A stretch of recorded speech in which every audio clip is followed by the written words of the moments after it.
When you gain confidence in these laws of the universe, you'll be joyful no matter where you stand in relationship to anything you want.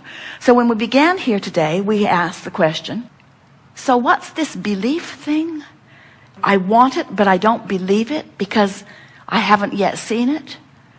So a logical person would say, well, if I haven't seen myself do it, but I need to believe I can do it in order to do it, doesn't it seem impossible? And we say, not when you believe in the laws of the universe, not when you understand law of attraction, not when you understand that you are non-physical energy first and foremost. You don't have to believe that you can accomplish that specific thing. You just have to believe that you can accomplish anything. You just have to understand that the universe has your back, that the law of attraction will yield to you the equivalent of what you're offering vibrationally. You just have to believe that your emotions never lie to you, that your emotions every time give you the feedback that lets you know whether you're in vibrational alignment with what you want or not. So over time, we've offered many different analogies, but our favorite one so far is this. So you are source energy, and a part of you comes forth into the physical, while the larger, far and away, the larger part of you remains eternally and non-physically focused, as source always does. Source, get it? Source. Some say, Abraham, why doesn't source come forth and be physical if source thinks we should like physical so much?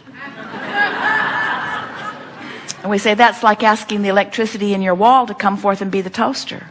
Sometimes the toaster is happy that there's electricity coming through the wall, you see. And so it's the same thing. Source is source, and you are an extension of source out here on the leading edge. So here you are out here on the leading edge as extension of source, exposing yourself to new ideas and launching constant new rockets of desire, which the source within you embraces and becomes the vibrational equivalent of immediately. And when that happens, there is a vibrational disparity between you and the physical and you and the non-physical. In other words, the non-physical you not only believes that this can be, but knows it. Not only believes and knows that it can be, but already is it. Already is it. It's already done, vibrationally speaking. When you ask, it's done. There's just one little thing you have to do as you are physically focused, and that is you have to become a vibrational match to what you're asking for. So over here, where who you really are is, and where the culmination of all of your rockets of desire are, and where the source within you in its expanded version because of you is, we're calling this the vortex of creation. It's the vortex. It's a vibrational reality. We talked earlier about how when you look at something that's already manifested in your reality, you say, well, I can believe that because I can see that. I believed my chair would hold me, and I believe the sun will come up in the morning because I've seen it enough that I believe it. There's a lot of things that I believe because I'm witnessing the manifestation of them. And we say, if you will decide today that you're not going to need to witness the manifestation of something before you believe it, you will become the creator who can create anything that you desire. And we want you to understand that it's easy to do because over here in your vibrational reality, by the way, this is the reality that precedes all manifested reality. So don't feel bad. Sometimes our physical friends think, oh, well, yeah, vibrational reality. I'm rich there. I'm skinny too.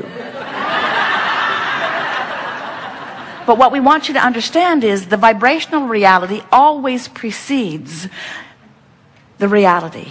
And if you have knowledge of the existence of this vibrational reality, if you know about this vortex, do you know what happens over here in this vortex of creation? Law of attraction is responding to the desire and causing a culmination, assembling all cooperative components. So everything that is necessary for the achievement of anything that you want has already been assembled. The question that we want to ask you is, are you a cooperative component?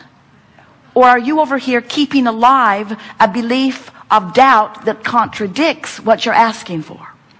And the answer to the question, if you are feeling negative emotion, then you're keeping alive a vibration that contradicts it. Because if you're even hoping, you're over here on the edge and the vortex is taking you in. In other words, this is a powerful vortex of attraction. and it will bring everything that matches it. But if you're over there beating the drum of why you want it, in other words, I want it because it's miserable not having it, I want it because I don't have it and I don't like not having it, as you beat that drum, you keep alive in yourself, active in your vibration, a frequency that prevents you from being brought in. If you could meditate, you'd stop your resistance and in you'd go. If you would appreciate, you'd stop your resistance and in you'd go. Even if you are in the attitude of hopefulness, in you'll go. But if you're mad, if you're ornery, if you're defeated, if you're fearful, if you're disappointed, if you're angry, if you're frustrated or overwhelmed, if you're feeling those emotions, and what are they? Those emotions don't just come out of thin air. Those emotions every single time are indicators of your vibrational relationship with who you have become. If life didn't cause you to become this more over here in the vortex, if your life hadn't caused the larger part of you to be there, you wouldn't feel bad not going. You could continue to focus upon unpleasant things. Problem with that is you were born knowing that you are worthy, and born knowing that you are good, and born knowing that life is supposed to be good for you. And when you first got here, you didn't have anything going on in your vibration that contradicted that. So you were tuned in most of the time, like the beasts of your planet are mostly in the vortex.